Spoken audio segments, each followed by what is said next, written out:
Hey guys, welcome back to the Atlas Archives, where tonight we're uncovering one of Europe's most surprising survivors. You're about to discover Latvia, a country that somehow managed to maintain its identity while being conquered by literally everyone who sailed past it for 8 centuries. It's like the historical equivalent of that friend who remains inexplicably cheerful despite constant setbacks. From the Baltic amber that made ancient merchants wealthy to the folk songs that toppled a nuclear superpower. Yes, that actually happened. Latvia's story reads like someone mixed a fairy tale with a geopolitical thriller. We'll explore how this small, remarkably flat nation became Europe's quiet overachiever, going from medieval trading post to modern EU democracy, while collecting more occupiers than passport stamps. If you've ever wondered how a country smaller than West Virginia could outsmart empires, influence revolutions, and somehow emerge from Soviet rule by organizing the world's largest sing-along, you've found the right place. Hit subscribe now. Trust me, you'll want to hear what happens when Latvians get creative with their resistance movements. The notification bell ensures you won't miss future stories of small nations with surprisingly large personalities. So grab your favourite blanket, settle into that perfect sleep position, and let's explore how Latvia mastered the art of invisible survival. Chapter 1: Introduction and Ancient Origins. Latvia sits tucked away in northeastern Europe, nestled between Estonia to the north and Lithuania to the south, forming what we call the Baltic states, though calling them states for most of their history would be like calling a sandwich a deconstructed meal. These 3 nations have spent centuries being passed around European powers like a particularly unwanted fruitcake at Christmas, except instead of being regifted, they were conquered, liberated, reconquered, and generally treated as the geopolitical equivalent of a revolving door. Let's establish where exactly we are. Latvia covers 64,573 square kilometres, about the size of West Virginia, or slightly smaller than Ireland but bigger than the Netherlands and Belgium combined. It's the kind of size that's not quite big enough to intimidate anyone, but not quite small enough to ignore completely, which has been both Latvia's blessing and curse throughout history. The country stretches along the Baltic Sea for almost 500 kilometres of coastline, which sounds impressive until you realise that's only about half the length of California's coast. But what Latvia's beaches lack in celebrity sightings, they more than make up for in pristine emptiness, partly because the Soviets spent decades keeping everyone away from the shore, accidentally creating one of Europe's last wild coastlines. Sometimes totalitarian paranoia has unintended environmental benefits, though I wouldn't recommend it as a conservation strategy. Latvia is essentially as flat as a pancake that's been run over by a steamroller. The highest point in the entire country is Gaiziņkalns, which towers majestically to a whopping 312 metres above sea level. For reference, that's about the height of a decent skyscraper. The Latvians, with their characteristic dry humour, have turned this into a tourist attraction, complete with viewing towers and hiking trails, proving that if you market it right, people will climb literally anything. This flatness isn't an accident. It's the legacy of glaciers that spent thousands of years grinding across the landscape like the world's most thorough bulldozer operator. The Ice Age sculpted Latvia into a gently rolling plain dotted with over 3,000 lakes, most of them about as deep as a puddle but infinitely more scenic. The landscape looks like someone took a geography textbook illustration of temperate continental climate and decided to build a country there. But long before anyone was calling this place Latvia, this region was home to some remarkably sophisticated ancient peoples. Around 3000 BCE, about 5,000 years ago, or roughly when your smartphone would have been considered witchcraft, the proto-Baltic ancestors of modern Latvians settled along the eastern coast of the Baltic Sea. These weren't your stereotypical fur-clad barbarians grunting around campfires. The ancient Balts were surprisingly cosmopolitan, establishing trade routes that stretched all the way to Rome and Byzantium. They were essentially running medieval Amazon, except instead of next-day delivery, it was next-century delivery. And instead of selling books and electronics, they specialized in amber, that beautiful fossilized tree resin that Europeans coveted like we covet the latest tech gadgets. Amber was the Bitcoin of the ancient world, valuable, mysterious, and involving a lot of people who didn't entirely understand what they were trading, but knew it was worth something. The Baltic coast was basically one giant amber mine, and the local tribes became incredibly wealthy from this prehistoric cryptocurrency. Roman historians like Tacitus wrote about the Aesti, predecessors of the old Prussians, who had developed such important trade relationships with the Roman Empire that Roman merchants would brave months of dangerous travel just to get their hands on Baltic amber. This amber trade created the Amber Road, a network of trading routes connecting the Baltic Sea to the Mediterranean. It was like an ancient version of the Silk Road, except instead of silk and spices, it carried solidified tree sap and gossip from distant lands. Latvia found itself at a crucial crossroads, where Viking longships from Scandinavia met Byzantine merchants heading north, and Slavic traders crossed paths with Germanic tribes going about their daily business of conquering things. By the 9th century CE, 4 distinct Baltic tribes had established themselves in what we now call Latvia. The Curonians controlled the western coast and were basically the Vikings of the Baltic, fearsome seafaring warriors who built impressive fortifications and weren't particularly interested in anyone else's opinions about territorial boundaries. Think of them as the region's first maritime insurance adjusters, except instead of filing claims, they filed away anyone who disagreed with them. The Latgalians, from whom Latvia eventually got its name, dominated the eastern regions and were the most politically sophisticated of the bunch. They had developed complex chiefdoms and had even adopted Orthodox Christianity from their neighbours to the east, making them the region's early adopters of organised religion. The Latgalian Principality of Geographic was ruled by Orthodox Christian princes from the Rurik dynasty, which sounds impressive until you realise that medieval Baltic politics was basically Game of Thrones except with more amber and fewer dragons. The Solonians occupied the southeastern territories and seemed to specialise in the ancient art of staying out of everyone else's business, which was probably a wise strategy given what was about to happen. Meanwhile, the Semigalians controlled the central and southern regions and had developed a reputation for military prowess that would serve them well in the coming centuries, though not quite well enough to avoid conquest entirely. Alongside these Baltic tribes lived the Livonians, a Finno-Ugric people who were linguistic relatives of the Estonians.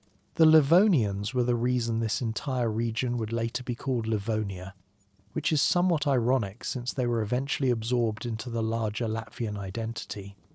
It's like naming a restaurant after your appetizer and then forgetting what the main course was supposed to be. These tribes weren't just sitting around waiting for history to happen to them.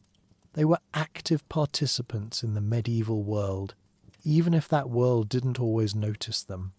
They had wooden castle complexes, sophisticated agricultural systems, and complex trade relationships that extended across northern Europe.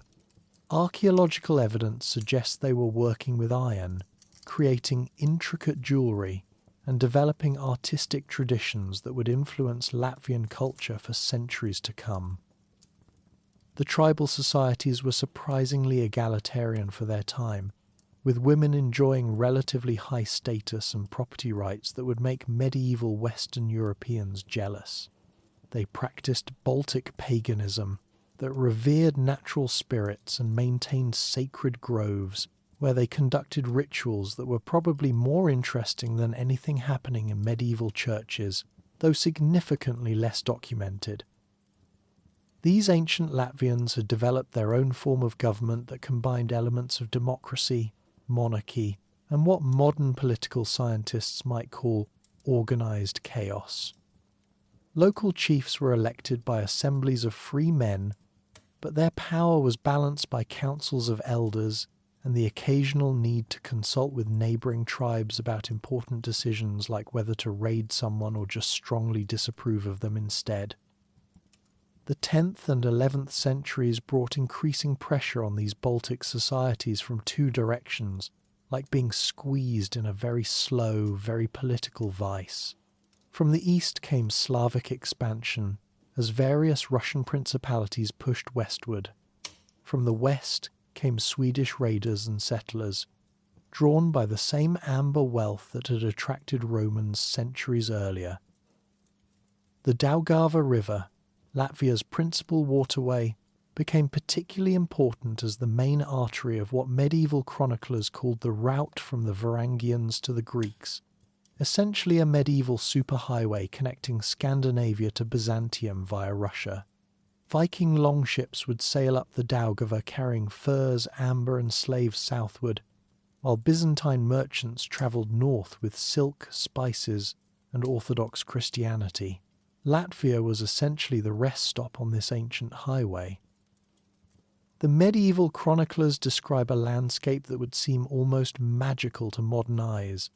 Vast forests of pine, oak and birch stretching to the horizon, punctuated by crystal-clear lakes and rivers teeming with fish. Brown bears, wolves and lynx roamed freely through woodlands so dense that armies could march within miles of each other without ever making contact.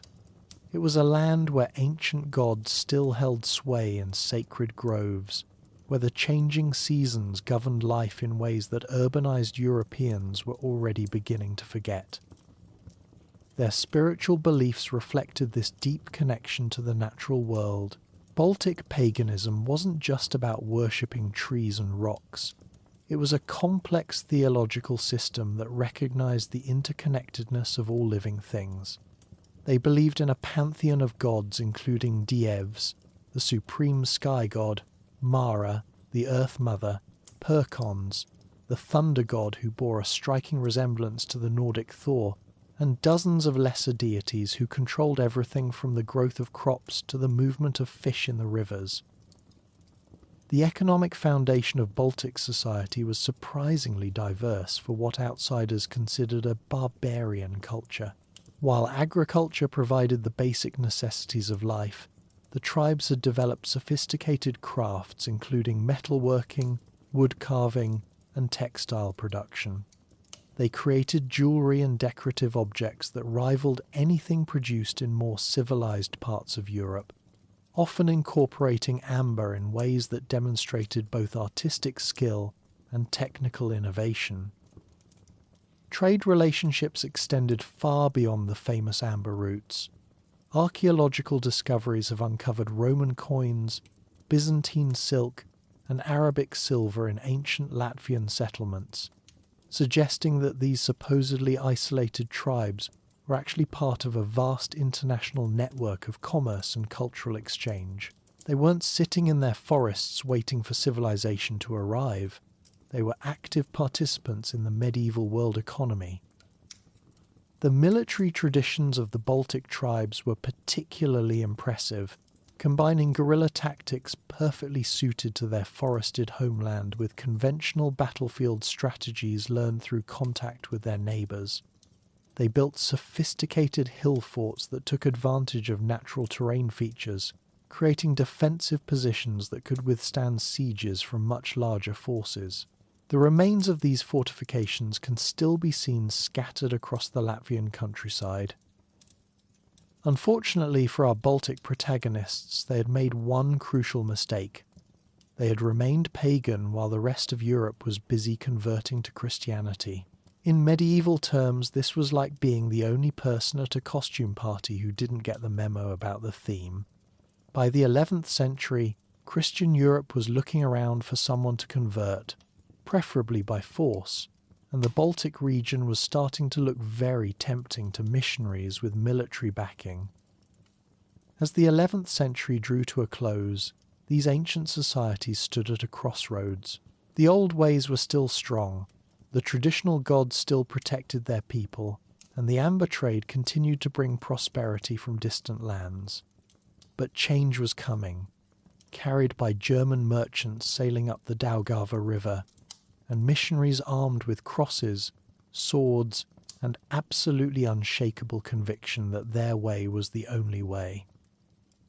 The stage was set for one of medieval Europe's most dramatic cultural collisions, the meeting of ancient Baltic paganism with militant Christianity, of forest-dwelling tribes with castle-building crusaders, of a people who had maintained their independence for millennia with forces that had conquered half of Europe. The Latvians were about to discover that in the medieval world, being different wasn't just discouraged, it was about to become very, very dangerous indeed. Chapter 2: Medieval Period and Crusades. Now, dear listeners, we come to one of history's most fascinating examples of medieval customer service. In the late 12th century, the Catholic Church was looking around Europe and noticed they had one last group of stubborn customers who hadn't signed up for their spiritual services package. The Baltic pagans were like that one person in your neighbourhood who refuses to switch from dial-up internet, technically not hurting anyone, but deeply concerning to everyone else who had already made the upgrade. The Church's solution was elegantly medieval. They decided to send missionaries backed by heavily armed customer service representatives. This was the beginning of what historians call the Northern Crusades, though aggressive religious marketing campaign might be more accurate. Unlike the Crusades to the Holy Land, which were more about reclaiming lost territory, the Northern Crusades were pure expansion, bringing new souls to Christ, whether those souls had specifically requested salvation or not. The first attempts at conversion were, to put it charitably, amateur hour. Around 1180, a monk named Meinhard sailed up the Daugava River to begin peaceful conversion efforts. His approach was innovative for the time. Instead of showing up with an army, he offered to build stone fortifications to protect the locals from Lithuanian raids. It was like a medieval protection racket, except Meinhard was genuinely trying to help while also saving souls on the side. The Livonians went along with this arrangement for a while, getting baptized when it seemed convenient, and then promptly washing the baptism off in the river when Meinhard wasn't looking. They treated Christianity like a temporary tattoo, interesting to try, easy to remove, and not really meant to be permanent. Meinhard died in 1196, having converted approximately nobody on a lasting basis, though he did leave behind some nice stone buildings. His replacement, Bishop Berthold of Hanover, decided the problem was insufficient marketing budget. In 1198, he arrived with what medieval chroniclers described as a large contingent of crusaders, which was the 13th century equivalent of bringing a corporate lawyer to a garage sale negotiation. Unfortunately for Berthold, the Livonians had some strong opinions about high-pressure sales tactics. During his first major battle, Berthold rode ahead of his troops in what was either remarkable courage or spectacular poor judgment, was promptly surrounded, and became the first bishop to discover that martyrdom doesn't count if you're trying to conquer people who never asked to be saved. This is where our story takes a decidedly more serious turn, because Berthold's death brought Albert of Buxoveden into the picture. Albert was Meinhard's nephew, a man who combined genuine religious conviction with the organisational skills of a medieval corporate executive and the ethical flexibility of someone who genuinely believed the ends justified whatever means seemed necessary at the time. Albert arrived in 1200 with 23 ships and 500 Westphalian crusaders, which sounds impressive until you realize he was planning to conquer an entire region with fewer people than attend a decent-sized wedding. But Albert understood something his predecessors had missed. This wasn't a sprint, it was a marathon, and he was going to need a permanent base of operations. In 1201, Albert made one of the most consequential real estate decisions in Baltic history. He moved his episcopal seat from the small settlement of Ixchiel to a more strategic location downriver, where a tributary called the Ridzine flowed into the Daugava. The locals called this area Riga, possibly from the Livonian word for a loop in the river, or from an ancient word for granary, depending on which etymologist you ask. Albert called it his new headquarters and began building what would become one of medieval Europe's most important cities. The founding of Riga in 1201 was like establishing the world's most ambitious startup in the middle of a hostile market. Albert had to simultaneously serve as bishop, military commander, urban planner, diplomat, and occasionally marriage counsellor when his crusaders got into disputes with the locals. He was essentially running a medieval multinational corporation whose business model involved conquest, conversion, and commercial development, often all at the same time. To ensure a permanent military presence, because seasonal crusaders had this annoying habit of going home after a year, Albert founded the Livonian Brothers of the Sword in 1202. This was a military monastic order, like the Knights Templar, but with more of a start-up vibe and arguably worse business ethics. The brothers combined medieval monasticism with professional warfare, which created exactly the kind of ideological certainty that made them excellent at conquering territory and terrible at understanding local sensibilities. The Brothers of the Sword were the medieval equivalent of aggressive venture capitalists. They showed up with superior technology, plenty of external funding, and absolutely no interest in the existing business model.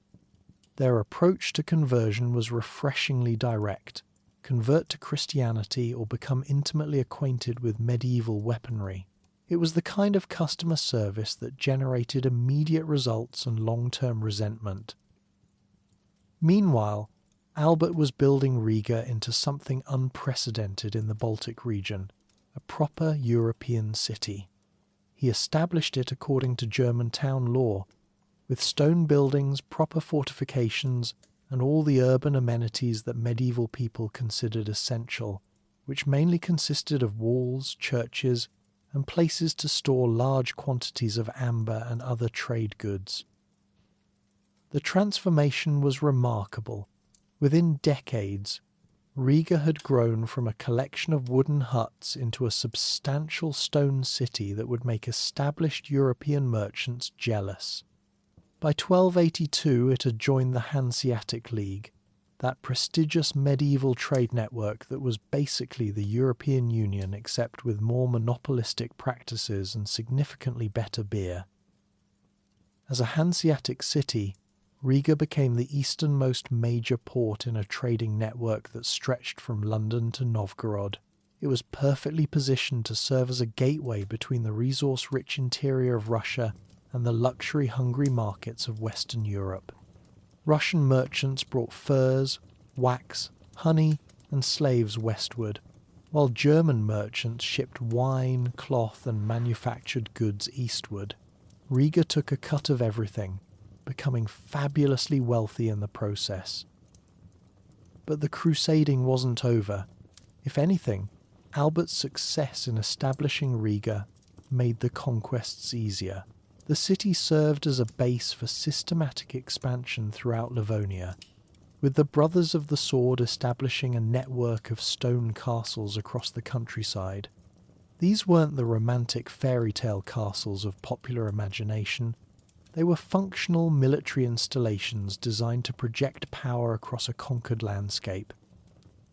The resistance from the Baltic tribes was fierce and prolonged. The Curonians, those seafaring warriors from the western coast, proved particularly troublesome. They had their own ships, their own fortifications, and a deep cultural commitment to not being told what to do by foreign monks in armour. The fighting against the Curonians continued for decades, with victories and defeats on both sides that would make a good Netflix series if anyone was interested in medieval Baltic military history. The Semigallians in the south were equally unimpressed by the benefits of Christianity. They allied with the Lithuanians, who were in the process of building their own impressive kingdom and had some strong opinions about German expansion. The Battle of Saul in 1236 was a particular disaster for the Crusaders. The combined Lithuanian and Semigallian forces essentially destroyed the Brothers of the Sword as an effective fighting force. This defeat led to one of medieval Europe's more interesting corporate mergers. The surviving Brothers of the Sword were absorbed into the much larger Teutonic Order in 1237, becoming the Livonian Order. It was like a failing startup being bought by Google. The local brand disappeared, but the resources and expertise were integrated into a much larger and more successful organization. The Teutonic Order was the medieval equivalent of a multinational corporation with a very specific business model, conquering pagan territory and converting it to Christianity while extracting maximum economic value. They had been tremendously successful in Prussia, and they brought that expertise to Livonia. The difference was noticeable immediately: better organization, better funding, better military technology, and the kind of institutional memory that comes from doing the same job across multiple markets. By the middle of the 13th century, the map of Latvia looked completely different than it had 50 years earlier. Where once there had been independent tribal territories with wooden hill forts, there was now a network of stone castles connected by established roads and governed by a complex feudal hierarchy. The old gods had been replaced by Christian saints, though many locals hedged their bets by quietly maintaining both sets of spiritual contacts. The transformation wasn't just political and religious, it was economic and cultural. German merchants, craftsmen and administrators had established themselves as the dominant class in every major settlement. They brought with them not just new forms of government and religion, but new architectural styles, new agricultural techniques, new forms of art and literature, and new ways of organizing society. Riga itself had become something extraordinary. A major European city that served as the administrative, religious and commercial centre of a new Christian state called Terra Mariana, the Land of Mary. It was divided between the Archbishop of Riga and the Livonian Order, creating the kind of complex jurisdictional situation that medieval lawyers probably found fascinating and everyone else found confusing. The indigenous population found themselves in various states of integration with the new order. Some were enslaved, others became tenant farmers on German-owned estates, and a few managed to maintain positions of local authority by converting early and proving themselves useful to the new administration. It was the kind of social transformation that looks inevitable in hindsight, but was experienced as chaos by the people living through it. What's remarkable is how quickly this new society stabilized. Within a generation or two, Latvia had been integrated into the broader European world in ways that would have been unimaginable in 1200. Young Latvians were learning Latin, German craftsmen were training local apprentices, and Riga was hosting international merchants from across northern Europe. It was cultural change at the speed of conquest. By the end of the 13th century, the medieval transformation of Latvia was essentially complete. The pagan Baltic tribes had been replaced by a Christian feudal society organized along German lines. The wooden hill forts had given way to stone castles. The sacred groves had been replaced by churches, and the old amber trading networks had been incorporated into the Hanseatic League's commercial empire. It was an ending that would have seemed impossible when our story began, yet it had happened in less than a century. The land of ancient gods and forest-dwelling tribes had become a cornerstone of medieval Christendom, complete with bishops, knights, and merchant guilds. But what was life actually like in this new medieval Latvia for the people who lived through this transformation? For the average Latvian peasant, the Crusades meant trading one set of overlords for another, except the new ones spoke a different language, worshipped different gods, and had some very specific ideas about proper agricultural techniques. The German landlords introduced the three-field system, which was more efficient than traditional Baltic farming methods, but required peasants to completely reorganize how they thought about land use. In the cities, particularly Riga, the transformation was even more dramatic. The Hanseatic system created unprecedented prosperity, but it was distributed in ways that would make modern inequality activists uncomfortable.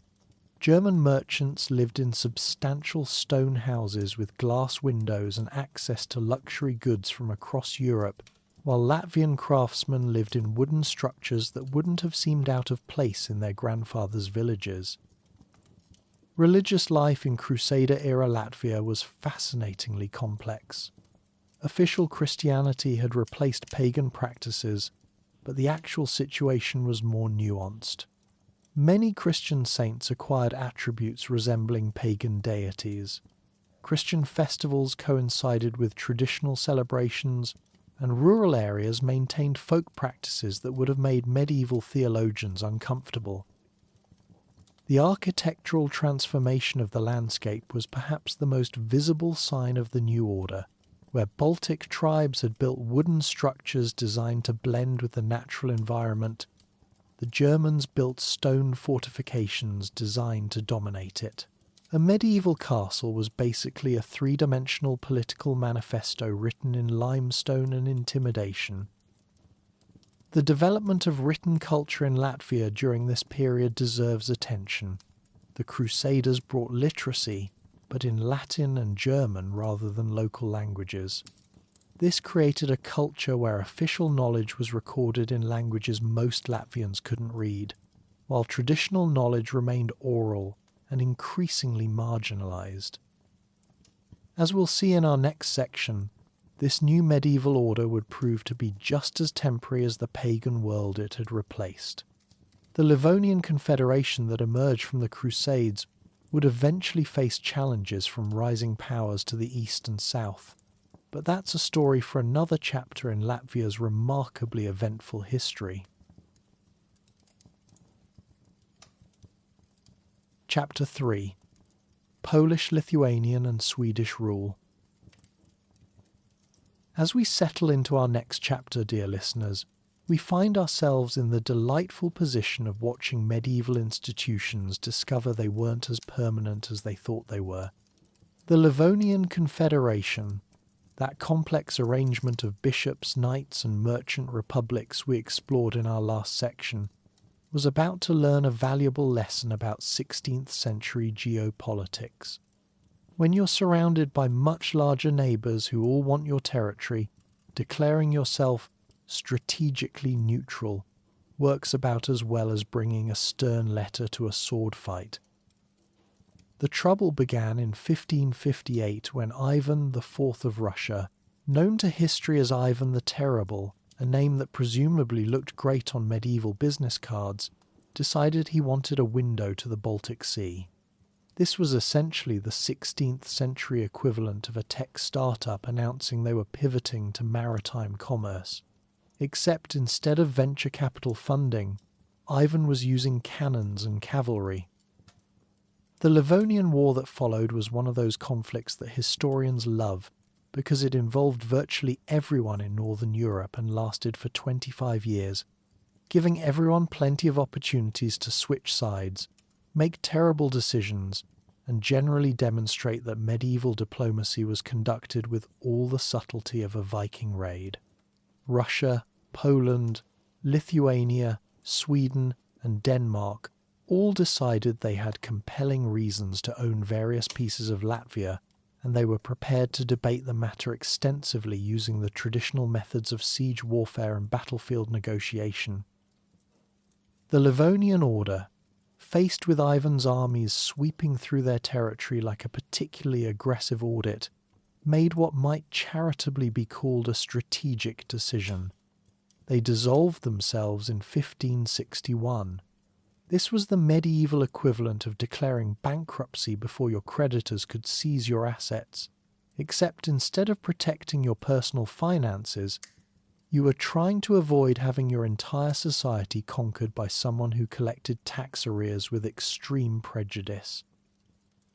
This dissolution led to what we might call the Great Baltic real estate redistribution of 1561.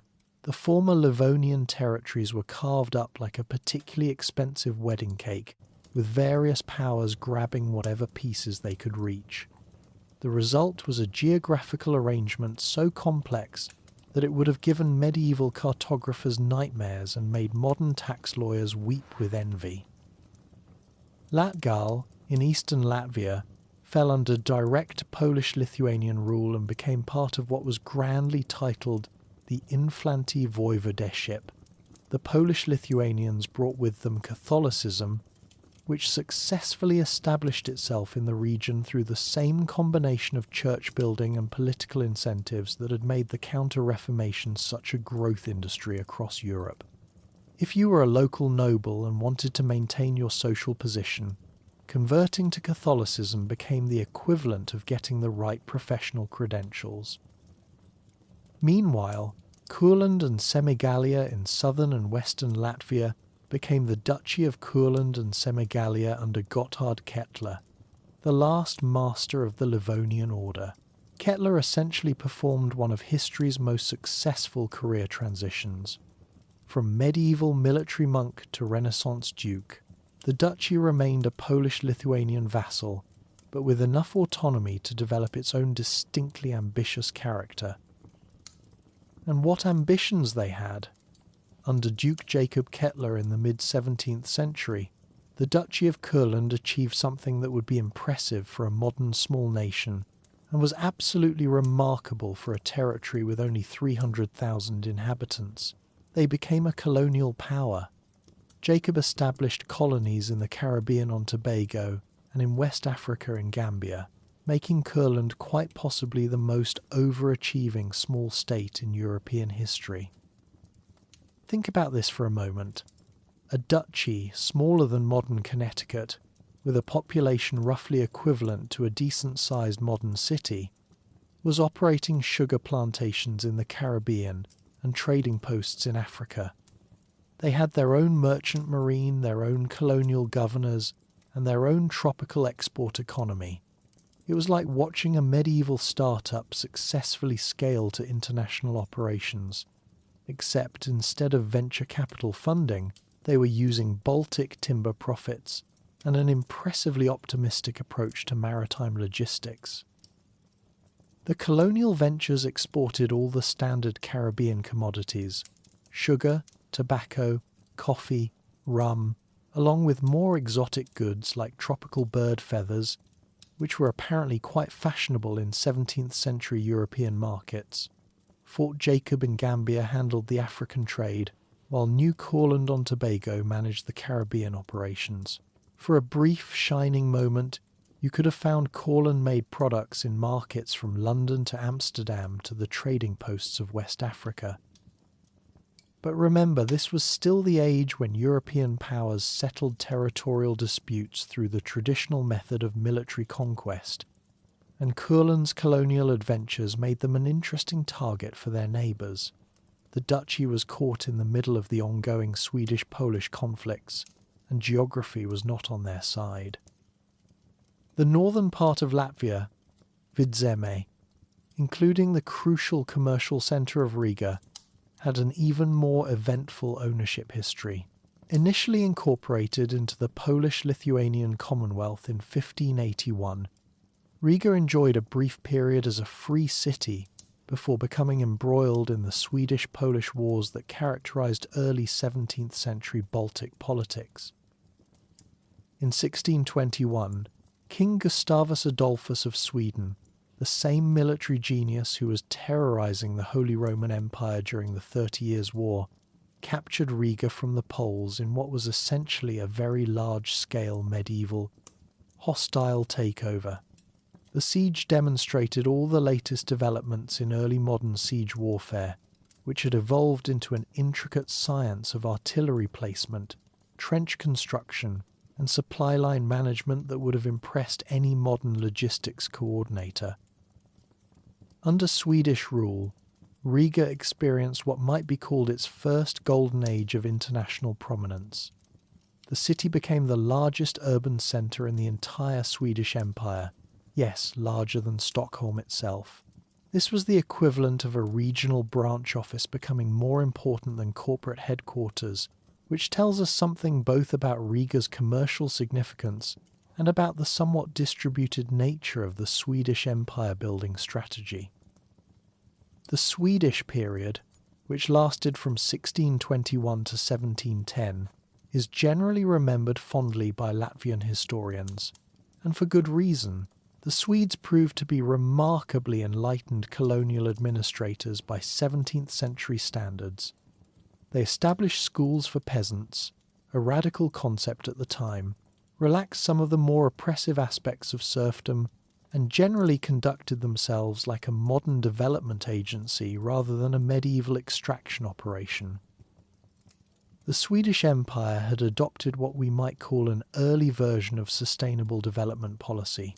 They recognized that prosperous, educated subjects were more valuable than impoverished, exploited ones. This wasn't entirely altruistic. Healthy, literate peasants produced more tax revenue and made better soldiers, but the result was a significant improvement in living conditions for ordinary Latvians. Swedish administrative methods were remarkably sophisticated for the period. They conducted regular censuses, maintained detailed tax records, and established a legal system that provided genuine recourse for peasant grievances. The Swedish government even sent inspectors from Stockholm to ensure local administrators followed royal policies rather than simply enriching themselves. This was revolutionary administrative practice for an age when most European governments treated distant provinces as sources of plunder. The educational initiatives deserve particular attention because they represented systematic investment in human capital among the peasant population. Swedish authorities established rural schools and required instruction in both Swedish and the local language. They translated religious texts into Latvian and encouraged literacy as a tool for both religious instruction and administrative efficiency. Riga's population grew to approximately 40,000 by 1700, making it genuinely cosmopolitan by Baltic standards. Swedish investment in port infrastructure, warehousing facilities, and manufacturing made Riga a crucial node in the Baltic trade network. The city exported grain, timber, flax, hemp, and manufactured goods to markets across northern Europe, with Swedish merchants establishing trading relationships connecting Riga to Amsterdam, London, and even Mediterranean markets. In Polish-controlled Latgal, the Counter-Reformation brought Jesuit missionaries who established schools and churches designed to cement Catholic influence. Unlike the Swedish approach emphasizing practical education and local language instruction, the Jesuits focused on classical education and Latin literacy among the nobility, while maintaining traditional Catholic catechism for the peasantry. This created a distinctively different intellectual culture in eastern Latvia, more closely connected to Polish and broader Catholic European traditions. The Polish-Lithuanian impact extended beyond religion into law, agriculture, and social organization. Polish nobles received large land grants and introduced sophisticated agricultural techniques and estate management systems proven successful in Poland proper. They also brought Polish legal traditions often more favourable to noble landowners than peasants, creating a more hierarchical social structure than existed in Swedish Livonia. The result was two quite different Latvian societies developing side by side. The loss of the colonies was devastating to Kurland's economy and prestige. The duchy had invested heavily in shipbuilding facilities, colonial administration, and trading networks that suddenly became worthless assets. Jacob's carefully constructed merchant marine was destroyed or captured, and the skilled craftsmen and navigators who had made Kurland's overseas ventures possible either fled to other countries or found themselves unemployed. Although Tobago was returned to Kurland after the war ended in 1660, the duchy never recovered its former prosperity. Jacob's successors lacked both his vision and his organisational skills, and by the late 17th century, Kurland had become what development economists would recognise as a classic case of a small state that had overextended itself internationally while neglecting domestic foundations. The end of this particular chapter in Latvian history came with the Great Northern War, which began in 1700 and lasted for 21 years. This was one of those conflicts that reshuffled the entire balance of power in Northern Europe, turning Sweden from a great power into a regional player while establishing Russia as the new dominant force in the Baltic. The war was catastrophic for Latvia. Contemporary estimates suggest that up to 40% of the population died from warfare, famine, and plague, demographic devastation comparable to the Black Death. Riga, which had been the jewel of the Swedish Empire, lost half its population to plague in 1710 to 1711. It was the kind of demographic disaster that takes generations to recover from and left lasting scars on Latvian society. By 1710, Russian forces had captured most of Swedish Livonia, and the Treaty of Nystad in 1721 formalised what everyone already understood. The Swedish Empire's Baltic holdings now belonged to Russia. Peter the Great had achieved his goal of securing Russia's window to Europe, and that window happened to include some very valuable Latvian real estate. The Duchy of Kurland limped along until 1795, when it was finally absorbed into the Russian Empire during the Third Partition of Poland. By then, it bore little resemblance to the ambitious colonial power it had been under Duke Jacob.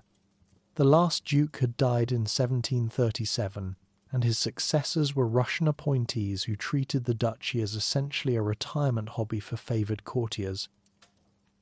What's fascinating about this period is how it demonstrates the volatility of early modern European politics. Within the span of 2 centuries, Latvia had been part of a medieval religious confederation, a Polish-Lithuanian Commonwealth, a Swedish Empire, and various ducal arrangements, while one small corner of it had briefly operated colonies on 2 continents. It was political instability on a scale that would make modern diplomatic historians dizzy. Yet through all these changes, certain patterns were emerging that would define Latvian society for centuries.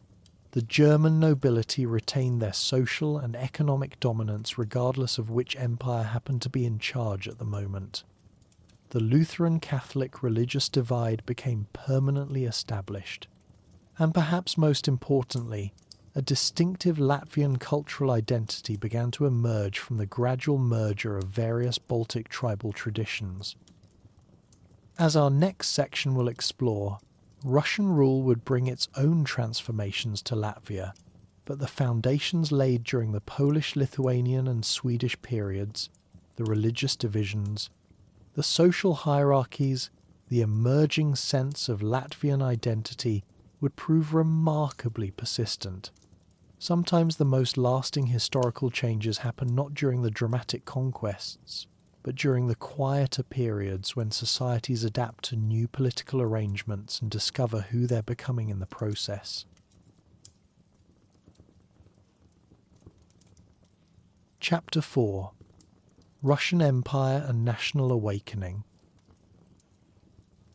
As we enter the 18th century, dear listeners, we find Latvia recovering from what might charitably be called a very difficult period. The Great Northern War had left the region demographically devastated, economically shattered, and politically transferred to yet another imperial overlord. If Latvia were a startup company, this would be the moment when new management comes in after the previous leadership drove the business into the ground, inheriting a workforce that's been reduced by 40%, and infrastructure that's seen better centuries. The new management was Peter the Great of Russia, who had achieved his goal of securing Russia's window to Europe by the simple expedient of conquering the territories that contained the nicest windows.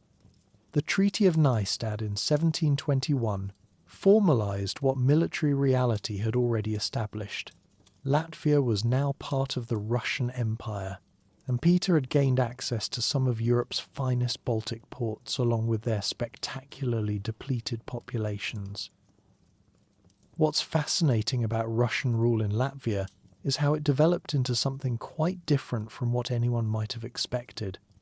Rather than imposing typical Russian imperial administration, the empire initially chose to work with existing power structures, which meant continuing the social arrangement that had evolved over centuries. German nobles remained the dominant class. German remained the language of administration and commerce, and Latvian peasants continued to work the land under conditions that hadn't improved significantly since medieval times. It was a pragmatic arrangement that made sense from an imperial perspective. The Baltic German nobility knew how to run their territories efficiently. They were culturally sophisticated, politically reliable, and most importantly, they generated tax revenue without requiring extensive imperial investment in new administrative systems. From St.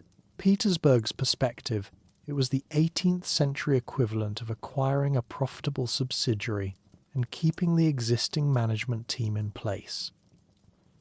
But the Russian Empire, under the influence of Enlightenment thinking, began to develop some progressive ideas about social organization, and serfdom, the system binding peasants to the land, was increasingly seen as both morally problematic and economically inefficient. The Baltic provinces became the testing ground for what might be called the empire's most ambitious social experiment, the gradual abolition of serfdom decades ahead of the rest of Russia. The process began with Alexander I, who was apparently one of those rulers who combined genuine humanitarian concerns with shrewd political calculation. Serfdom was abolished in Kurland in 1817 and in Livonia in 1819. Remarkable dates because they precede the empire-wide emancipation of Russian serfs by over 40 years. Latvia essentially became the beta test site for Russian social reform, which sounds more exciting than it actually was for the people living through it. The abolition was, to put it diplomatically, incomplete. Peasants gained personal freedom but no land, creating what economists would recognize as a classic case of market reform without asset redistribution. Former serfs were legally free to leave their villages, but since they owned no land and had no capital, they most found themselves working for their former masters under arrangements that looked suspiciously similar to the old system except with more paperwork and theoretical mobility rights. However, the psychological and social impact was profound. Legal freedom, even when accompanied by continued economic dependence, created new possibilities for social mobility, education, and cultural development that hadn't existed under serfdom. For the first time in centuries, talented peasants could realistically aspire to something beyond agricultural labour, and some began moving to cities, acquiring education, and entering previously forbidden professions. This social transformation coincided with remarkable economic development. Under Russian rule, Latvia became one of the most industrialized regions of the empire. Riga grew into a major manufacturing centre, with factories producing everything from railway cars to pharmaceuticals. The city's population exploded from about 24,000 in 1800 to nearly 500,000 by 1900, making it the third largest city in the Russian Empire after St. Petersburg and Moscow. The Industrial Revolution in Latvia was particularly impressive because it created a genuinely urban middle class for the first time in the region's history. Factory managers, skilled craftsmen, merchants, lawyers, doctors, teachers, and journalists, professions that had previously been dominated by Germans, increasingly included ethnic Latvians who had acquired education and capital through industrial employment. It was social mobility on a scale that would have been unimaginable under the old feudal system. The transformation of Riga into an industrial powerhouse was especially dramatic. The city became a major centre for railway car manufacturing, with the famous Baltic wagon factory producing rolling stock for the entire Russian Empire. Chemical plants, textile mills and machine-building factories employed tens of thousands of workers, many of them recent migrants from rural Latvia, who brought with them their language, customs, and cultural traditions into the urban environment. This urbanization process created something unprecedented. Cities with Latvian-speaking majorities. For the first time in centuries, Latvians controlled significant urban populations and could support their own newspapers, theatres, schools, and cultural organisations. The demographic shift was remarkable. By the 1890s, Latvians comprised the majority population in several major cities, transforming the cultural landscape from German-dominated urban centres to genuinely Latvian civic communities. The railway expansion during this period deserves special attention because it connected previously isolated rural communities to urban markets and cultural centres. New rail lines linked Riga to St. Petersburg, Warsaw, and Berlin, making Latvia a crucial transportation hub for the entire region. This connectivity facilitated not just economic integration but cultural exchange, allowing ideas and influences to flow more freely than ever before in Latvian history. This newly educated Latvian middle class began to ask themselves some uncomfortable questions about their cultural situation. They noticed that while they were becoming successful in business and the professions, Latvian language and culture were still treated as peasant curiosities, rather than legitimate expressions of a sophisticated society. It was like discovering you're excellent at your job, but everyone still treats you like the intern who brings coffee to important meetings. The cultural revival that emerged from this cognitive dissonance was remarkable in both scope and sophistication. Latvian intellectuals established literary societies, published magazines, organised reading clubs, and created lending libraries that made Latvian language books available to working-class readers.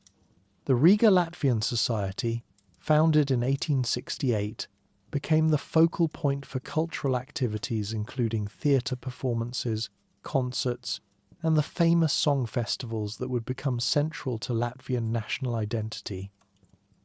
The first Latvian Song Festival, held in 1873, drew participants from across the region and demonstrated that Latvian culture could organise events of genuine civic significance.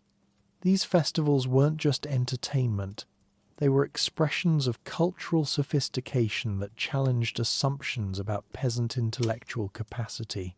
When thousands of Latvians gathered to perform complex musical arrangements in their own language, it became impossible to maintain that Latvian culture was inherently primitive or backward. The result was what historians call the First Latvian National Awakening, which began in the 1850s and represented one of 19th century Europe's most successful examples of cultural nationalism transforming into political consciousness. The movement started, appropriately enough, at the University of Tartu, where Latvian students began organising Latvian evenings to discuss their cultural heritage and political situation. The leader of this student movement was Krišjānis Valdemārs, who made what seems like a simple gesture but was actually revolutionary. He posted a note on his dormitory door identifying himself as a Latvian. In the 1850s, educated people simply didn't do that. Education meant Germanization, and declaring yourself Latvian was like announcing at a business conference that you were proud to be from the mailroom. Valdemar's door sign became a symbol of cultural pride that challenged centuries of social hierarchy. The movement that grew around Valdemar's became known as the Young Latvians, partly in reference to similar movements like Young Germany, and partly because Baltic Germans used the term mockingly, not realizing they were providing excellent branding for a cultural revolution. The Young Latvians included figures like Juris Alunāns, who translated German poetry into Latvian and demonstrated that the language could handle sophisticated literary expression, and Krišjānis barons, who had become one of the most important figures in Latvian cultural history. Barons undertook what might be the most ambitious cultural preservation project of the 19th century, the systematic collection and publication of Latvian folk songs called Dainas. These 4-line poems had been passed down orally for centuries, preserving pre-Christian Baltic worldviews, agricultural wisdom, seasonal customs, and social values that had survived despite centuries of foreign rule and religious conversion. Working with contributors from across Latvia, barons eventually collected and published over 200,000 Dainas in 6 volumes between 1894 and 1915. This wasn't just folklore preservation, it was nation-building through cultural archaeology. The Dainas demonstrated that Latvians had a sophisticated poetic tradition that was as old and complex as anything in European literature, providing intellectual ammunition for arguments about Latvian cultural equality. Barons developed a special filing system with 70 drawers to organise the songs thematically, creating what became known as the Cabinet of Folk Songs. This cabinet, now housed in the National Library of Latvia, became a symbol of Latvian cultural identity and scholarly achievement. It was like creating a database of national memory, proving that peasant culture was actually a treasure trove of historical and artistic material that deserved academic respect. The Young Latvians also established newspapers, schools, and cultural organisations that promoted Latvian language and challenged German cultural dominance.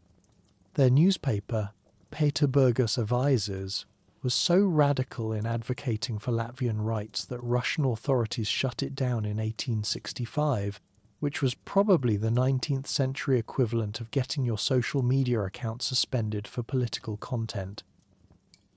Initially, the Russian government was somewhat supportive of Latvian cultural activism because it aligned with imperial policies aimed at reducing German influence in the Baltic provinces.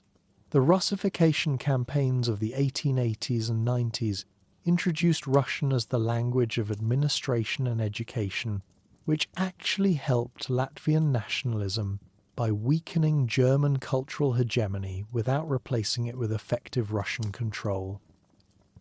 By the end of the 19th century, Latvia had achieved something remarkable: literacy rates of over 90%, industrial development comparable to Western Europe, and a cultural revival that had transformed Latvian identity from a peasant ethnicity into a modern national consciousness. It was social transformation at revolutionary speed, compressed into less than a century of economic and cultural development. The culmination of these developments came with the 1905 revolution, which in Latvia took on characteristics that were both social and national. Unlike the revolution in Russia proper, which was primarily about workers' rights and political reform, the Latvian uprising targeted both the Russian imperial government and the Baltic German nobility, who had maintained social and economic dominance for centuries. The revolution began in January with demonstrations in Riga that were brutally suppressed, leading to general strikes, rural uprisings, and armed conflicts that lasted throughout the year. Latvian peasants attacked German manor houses, revolutionary councils seized control of several towns, and armed groups controlled railway lines and rural districts. It was social revolution, national liberation movement, and class warfare all happening simultaneously. The imperial response was savage. Russian authorities sent punitive expeditions that executed over 2,000 people without trial and burned hundreds of buildings. Many of those killed were teachers, peasant activists, and local leaders, precisely the people who had been building Latvian civil society and cultural institutions. It was a systematic attempt to decapitate the national movement by eliminating its intellectual leadership. The revolution failed militarily, but it succeeded in crystallizing Latvian political consciousness. For the first time, Latvian intellectuals began seriously discussing independence rather than cultural autonomy. The harsh repression demonstrated that neither the Russian Empire nor the German nobility were prepared to accept Latvian equality within existing political arrangements, making separate statehood seem like the only viable path to national self-determination. By 1914, Latvia had developed all the cultural, economic, and political prerequisites for independent nationhood.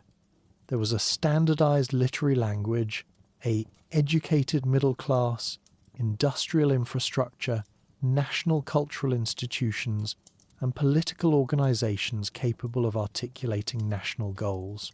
The only missing ingredient was opportunity, which would come with the collapse of the Russian Empire during World War I. What's remarkable about this period is how quickly a feudal peasant society transformed itself into a modern nation. In less than a century, Latvia had gone from a collection of German-dominated provinces with minimal national consciousness to a sophisticated industrial society with all the cultural and political infrastructure necessary for independence. It was nation-building through cultural renaissance, economic development, and political mobilization that would serve as a model for nationalist movements across Europe. As we'll explore in our next section, the opportunity for independence would come sooner than anyone expected, but the foundations laid during the national awakening would prove crucial for understanding how a small Baltic nation managed to establish and maintain sovereignty in the chaotic aftermath of World War I. Chapter 5: 20th Century Turmoil. As we enter the 20th century, dear listeners, we find ourselves at the climactic moment of our Latvian story, the period when all that cultural awakening, economic development, and political consciousness we've been building toward finally had the opportunity to transform into independent statehood. What followed was a 22-year experiment in democracy that would prove both inspiring and tragically brief, bookended by occupations that would test Latvian resilience in ways that no nation should have to endure. World War I arrived in Latvia like an unwelcome systems upgrade. Nobody asked for it. It disrupted everything that was working, and the installation process was catastrophically violent. The war turned Latvia into a battlefield between German and Russian armies, with Latvian soldiers conscripted to fight on both sides in what must have felt like the world's most pointless family feud. The creation of Latvian rifle regiments in 1915 was initially meant to defend Riga against German advances, but these units would later play crucial roles in both the Russian Revolution and Latvia's own independence struggle. The collapse of both the German and Russian empires in 1918 created what military strategists might call a target-rich environment for Latvian independence advocates.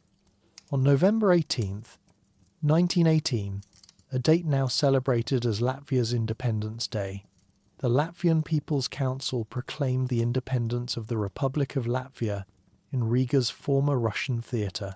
It was a moment of remarkable optimism that would be immediately tested by the harsh realities of Eastern European geopolitics. The Latvian War of Independence that followed was essentially a 2-year battle royale involving more factions than a modern video game. Latvia faced invasion from Soviet Russia, interference from remaining German forces, the ambitious schemes of Baltic German nobility hoping to restore their dominance, various White Russian armies pursuing their own agendas, and Polish forces with territorial ambitions in Latgale. It was like trying to establish a startup while competing companies keep trying to acquire you through hostile takeovers, and some of your own employees are secretly working for the competition. The war began poorly for the new republic. By January 1919, most of Latvia was under Bolshevik control, with the provisional government retreating to Liepaja under British naval protection. The Red Army had captured Riga and established the Latvian Socialist Soviet Republic, which existed primarily as a Moscow puppet state staffed by Latvian communists and Red Army officers. For several months, it looked like Latvian independence might end before it really began, defeated by the same revolutionary forces that had swept away the Russian Empire. What saved Latvia was a combination of international support, military cooperation with Estonia, and the competing ambitions of various occupying forces that ended up fighting each other as much as they fought Latvians. German forces under General von der Goltz recaptured Riga from the Bolsheviks in May 1919, but they harboured their own plans for German dominance in the Baltic. This led to the Battle of Chasis in June 1919, where Estonian and Latvian forces defeated the Germans and established effective cooperation between the two nascent Baltic republics. The final phase of the Independence War involved driving out the last German and Russian forces, including the eccentric Colonel Bermont Avalov and his West Russian Volunteer Army, which was essentially a collection of anti-Bolshevik Russian officers, German adventurers, and Baltic German nobles hoping to restore the old social order. By 1920, Latvia had achieved what seemed impossible 2 years earlier: internationally recognized independence, control over its claimed territory, and a functioning government with democratic legitimacy. The interwar period from 1920 to 1940 represents what many Latvians still consider their country's golden age. The newly independent republic established a remarkably progressive democratic system, with a constitution that guaranteed civil liberties, minority rights, and proportional representation that gave voice to diverse political opinions. Latvia quickly gained recognition from the Western powers and joined the League of Nations, positioning itself as a small but modern European democracy. Economically, Latvia proved that small countries could punch above their weight in international trade. The country became known for high-quality agricultural products, particularly butter and bacon, which were exported throughout Europe.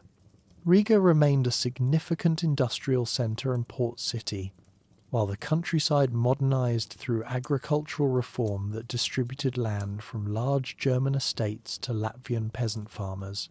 It was agricultural export success that would make modern tech startups proud, built on genuine quality rather than marketing hype. Culturally, independent Latvia experienced a renaissance that validated everything the 19th century national awakening had promised. The Latvian language became the medium of government, education, and high culture. Universities, theatres, newspapers, and publishing houses flourished. The song festivals that had begun as expressions of cultural resistance became massive celebrations of national identity, drawing participants from across the country and demonstrating that small nations could maintain distinctive cultural traditions while participating fully in modern European civilization. However, the 1930s brought economic depression and political instability that would prove fatal to Latvian democracy. The global economic crisis hit Latvia's export-dependent economy particularly hard, leading to unemployment, rural hardship, and political radicalization. Parliamentary coalitions became increasingly unstable, with governments changing frequently and extremist parties gaining support from both the left and right. On May 15th, 1934, Prime Minister Karlis Ulmanis, one of the founders of independent Latvia, staged a bloodless coup that ended parliamentary democracy and established an authoritarian regime. Ulmanis dissolved all political parties, suspended constitutional rights, and declared himself the leader of the people, ruling through personal authority rather than democratic institutions. It was the 1930s equivalent of a tech CEO deciding that board oversight and shareholder voting were inefficient obstacles to visionary leadership. The Ulmanis dictatorship was unique among European authoritarian regimes of the period because it avoided many of the characteristics associated with fascism.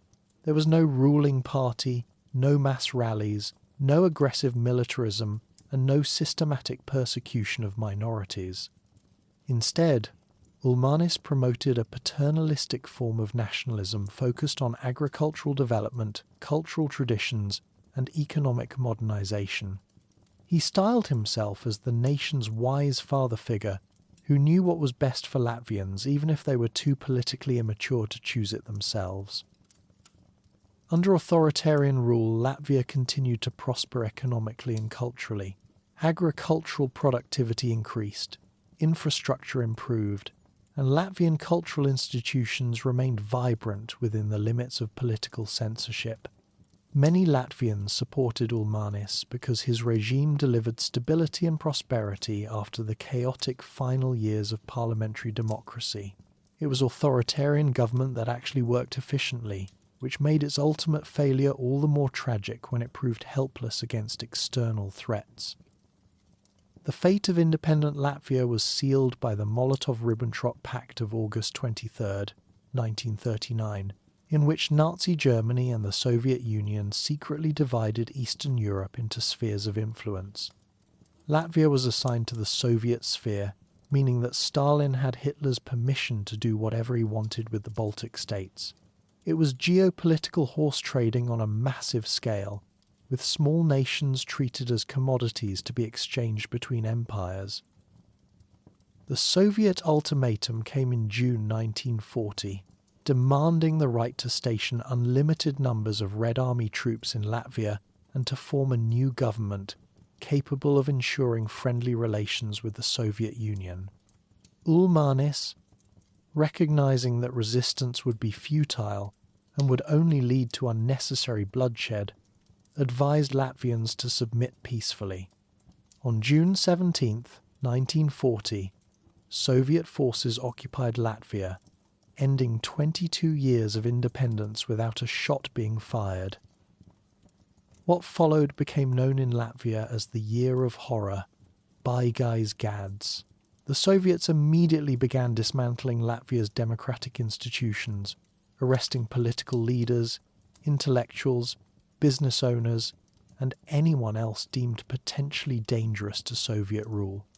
The puppet government staged rigged elections in July 1940, with only pro-Soviet candidates permitted on the ballot and results announced before voting was complete.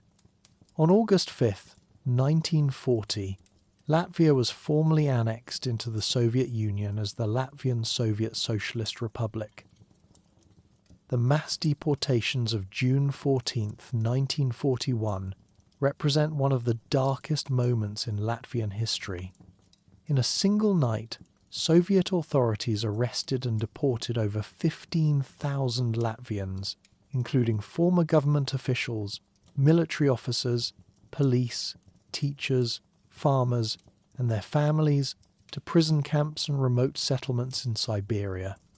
The deportation lists had been prepared months in advance and targeted anyone who might potentially resist Soviet rule or remember Latvia's independent past. The German invasion of June 22, 1941, initially appeared to many Latvians as liberation from Soviet terror. German troops were often welcomed with flowers and Latvian flags by people who had lost family members to Soviet deportations just a week earlier. However, Nazi occupation would prove even more catastrophic than Soviet rule, particularly for Latvia's Jewish population, which numbered about 94,000 people before the war. The Holocaust in Latvia was implemented with particular brutality and efficiency. German Einsatzgruppen, working with Latvian auxiliary police units, murdered approximately 70,000 Latvian Jews between July and December 1941. The killings took place in forests, ravines, and purpose-built execution sites throughout the country, most notably at Rumbula, where over 25,000 Jews were murdered in late November and early December 1941. Additionally, about 20,000 German and Austrian Jews were deported to the Riga ghetto and subsequently murdered. The Nazi occupation also devastated Latvia's ethnic Latvian population through forced labour, military conscription, and systematic exploitation of resources. About 180,000 Latvian men were conscripted into German military formations, often against their will, while others were sent to Germany as forced labourers. Resistance movements emerged, but they were divided between pro-independence groups seeking to restore Latvian democracy and pro-Soviet partisans working for the return of communist rule. By 1944, it was clear that Germany was losing the war, and Latvia faced the prospect of renewed Soviet occupation. About 100,000 Latvians fled westward ahead of the advancing Red Army, eventually settling as refugees in displaced persons camps in Germany, and later emigrating to North America, Australia, and other Western countries. These exiles would maintain Latvian culture and political aspirations throughout the Cold War, keeping alive the hope of eventual independence. The Soviet reoccupation of Latvia in 1944 initiated almost 5 decades of renewed foreign rule, during which the horrors of the war years were compounded by systematic policies aimed at destroying Latvian national identity. Mass deportations resumed, with particularly severe campaigns in 1949 targeting rural populations resistant to agricultural collectivization. Industrial development was accompanied by massive immigration of Russian and other Soviet workers, deliberately designed to reduce ethnic Latvians to a minority in their own country. Throughout the Soviet period, Latvia's demographic composition was radically altered. By the 1980s, ethnic Latvians comprised only about 52% of the population, with Russians forming about 34% and other Soviet nationalities making up the remainder. The Latvian language was marginalized in favor of Russian. Traditional culture was suppressed or co-opted for Soviet propaganda purposes, and connections with Western Latvia exile communities were forbidden. Yet even under Soviet rule, Latvian national consciousness survived through subtle forms of cultural resistance. Song festivals continued, though with approved repertoires that avoided nationalist themes. Writers and artists found ways to express Latvian identity through coded references and historical allegories that Soviet censors failed to understand. The collected folk songs that Krišjānis barons had preserved in the 19th century became repositories of pre-Soviet memory that could not be entirely erased by political indoctrination. By the 1980s, it was clear that the Soviet system was failing economically and politically. Mikhail Gorbachev's reforms of glasnost and perestroika created opportunities for more open discussion of historical events that had been forbidden topics for decades. Latvian intellectuals began forming organizations like the Popular Front that initially supported Soviet reform, but gradually evolved toward demands for independence. The singing revolution that ultimately led to renewed Latvian independence began, appropriately, with those same songs that had sustained national identity through centuries of foreign rule. Mass gatherings featuring prohibited folk songs and patriotic hymns became expressions of peaceful resistance that Soviet authorities found difficult to suppress without creating martyrs for the independence cause. As we'll explore in our final section, the restoration of Latvian independence in 1991 would prove that even the most systematic attempts to destroy national identity cannot entirely succeed when they encounter a people determined to preserve their cultural heritage and political aspirations across generations of foreign occupation.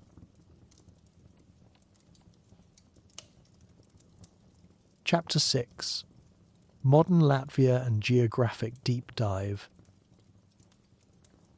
As our journey through Latvian history reaches its conclusion, dear listeners, we arrive at perhaps the most remarkable chapter yet, the restoration of independence and Latvia's emergence as a modern European nation. The story of how songs and peaceful resistance toppled a nuclear superpower deserves to be remembered alongside history's great liberation movements, demonstrating that sometimes the most powerful weapons are cultural rather than military. The singing revolution that began in the late 1980s was precisely what its name suggests. A revolution conducted through music, mass gatherings, and peaceful civil disobedience that gradually made Soviet rule untenable.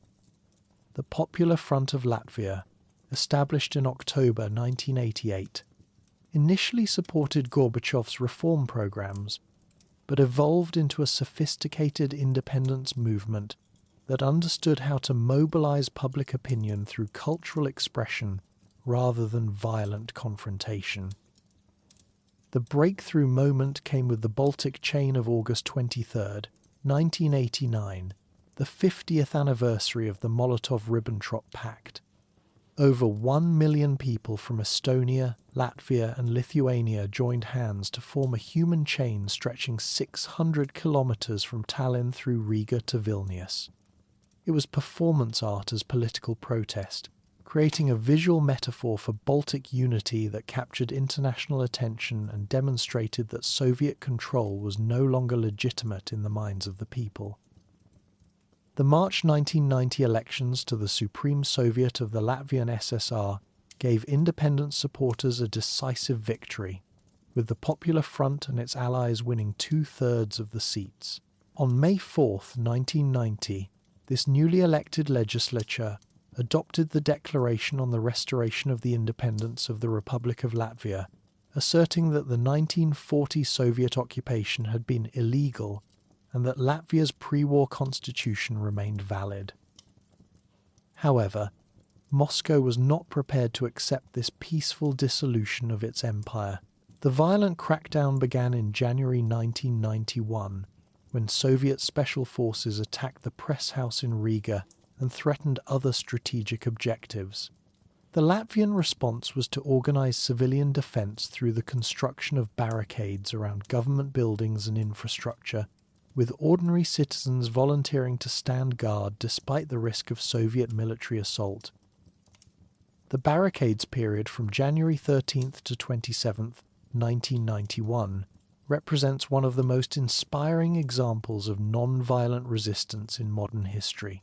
After Soviet forces killed 14 civilians at the Vilnius television tower in Lithuania, approximately 700,000 Latvians, over 1/3 of the entire population, gathered in Riga to demonstrate solidarity and prevent similar violence. People brought food, blankets, and musical instruments to the barricades, creating a festival atmosphere that was simultaneously celebratory and defiant. The August 1991 Moscow coup attempt provided the final catalyst for Latvian independence. When hardline Soviet officials attempted to overthrow Gorbachev, the Latvian government declared full independence on August 21st, abandoning the previous strategy of gradual transition. The coup's failure within 3 days meant that Latvia's independence declaration immediately became internationally recognizable, with the Soviet Union officially recognizing Latvian sovereignty on September 6th, 1991. The restoration of independence was simultaneously the end of one story and the beginning of another. Latvia faced enormous challenges: a command economy that needed to be transformed into a market system, a population that was only 52% ethnically Latvian after decades of Soviet demographic manipulation, infrastructure that required complete modernization, and the complex task of building democratic institutions while managing relationships with a large Russian-speaking minority. The economic transformation was particularly dramatic. Latvia implemented what economists call shock therapy, rapid privatization, currency reform, and market liberalization that produced severe short-term pain but ultimately successful long-term results. The introduction of the Latvian lats in 1993 replaced the Soviet ruble, while privatization transferred most state-owned enterprises to private ownership.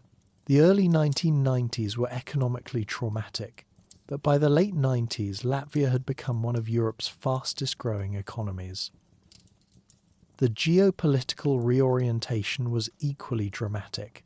Latvia immediately sought integration with Western European and Atlantic institutions, viewing EU and NATO membership as guarantees against future Russian imperial ambitions. The process required extensive institutional reforms, legal harmonization, and military modernization that demonstrated Latvia's commitment to Western democratic values and collective security arrangements. On May 1, 2004, Latvia joined the European Union alongside 9 other new member states in the largest expansion in EU history. The accession represented the culmination of more than a decade of negotiations and reforms, transforming Latvia from a Soviet republic into a full member of the European integration project. The economic benefits were immediate and substantial, with EU membership providing access to markets, development funds, and institutional frameworks that accelerated modernization. NATO membership, achieved on March 29, 2004, provided the security guarantees that had motivated Latvian independence aspirations since the 1980s. Article 5 of the North Atlantic Treaty meant that an attack on Latvia would be considered an attack on all NATO members, effectively deterring Russian aggression through collective defense arrangements. Latvia has consistently met NATO's defense spending targets and contributed to alliance missions, demonstrating its commitment to mutual security obligations. These institutional integrations have fundamentally transformed Latvia's international position. The country that once existed as a buffer zone between empires now participates as an equal partner in European decision-making and Atlantic security arrangements. Latvia's voice in Brussels and Washington carries weight disproportionate to its size because of its strategic location, democratic credentials, and expertise in managing relationships with Russia. Now let us turn to Latvia's remarkable geography, which has shaped every aspect of its historical development and continues to influence its contemporary strategic position. Latvia occupies 64,573 square kilometers of the Baltic coastal plain, roughly the size of West Virginia, positioned between 55 and 58 degrees north, latitude at the same level as southern Alaska or Scotland's Highlands. The country's geography represents a masterpiece of glacial architecture. The Pleistocene ice sheets that retreated about 10,000 years ago left behind a landscape of exceptional beauty and ecological diversity. 75% of Latvia consists of undulating plains ideal for agriculture, while 25% features moderate hills that provide visual relief and recreational opportunities. The highest point, Gaiziņkalns, reaches only 312 meters above sea level, making Latvia one of Europe's flattest countries. This flatness is not monotonous, but rather creates a subtle landscape of extraordinary charm. The glaciers deposited moraines, eskers, and drumlins that form gentle ridges and depressions filled with forests, lakes, and wetlands. The result is countryside that changes constantly but never dramatically, offering new vistas around every corner without overwhelming topographical drama. Its geography is understated elegance rather than theatrical spectacle. Latvia's water resources are genuinely impressive for such a small country. Over 12,000 rivers flow through the landscape, ranging from major waterways like the Daugava to countless small streams that drain the forests and agricultural areas. The Daugava River, Latvia's principal waterway, flows 357 kilometers through the country from the Russian border to the Gulf of Riga, providing hydroelectric power, transportation routes, and scenic beauty that has inspired centuries of folklore and literature. The country contains over 3,000 lakes, most of them small but collectively creating aquatic ecosystems that support diverse wildlife and recreational activities. The eastern Latgale region is known as the Lake District because of its exceptional concentration of these water bodies, many formed in depressions left by retreating glacial ice. Lake Lubāns, the largest, covers 82 square kilometers and serves as an important wetland habitat for migratory birds. Perhaps Latvia's most impressive geographical feature is its forest coverage. 56% of the country, over 3.5 million hectares, remains forested, giving Latvia the fifth highest forest coverage in the European Union.